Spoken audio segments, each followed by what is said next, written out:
ba kawai ana karanta don ni jazba mu ce shehu mu ce inyas.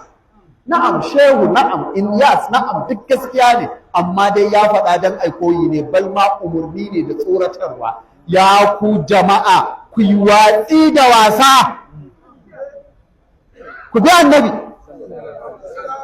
Idan ba haka ba ni ba ku, ko yaya kuka yi da'awar da shi da ku kuwa, ko yaya kuka yi da'awa, ko yaya ka cika ɗaki da fastocin shehu, mashin ko mota da fastocin shehu, wuya da hotunan shehu, ko yaya aka faɗi shehu kai shi ne, wallahi shehu ya ce wa illa tarawni dara jadda bara'i.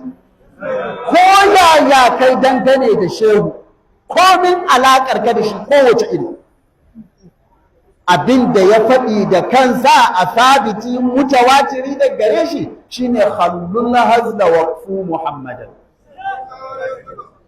wa illa tarawni dahra jadda bara'i. Sura kan uwa, lamarin nan soyayya ne da biyayya, kuma wallahi jiddun ne la hazala fi, gaske ne ba wasa wallahi. Daga cikin wasa san ranka, ƙoƙarin daɗaɗa mata, ƙoƙarin yin abin da take so, ƙoƙarin biye mata. Fasrif hawaha wa hadir innal hawa ma tawalla yasmi aw yasmi. Sura kan uwa, shawaran da zan baku na farko shine da Allah mu san cewa kowane abu yana da ladabi. Idan addinin musulunci har zuwa bayan gida a jeji, yanda za ka tsuguna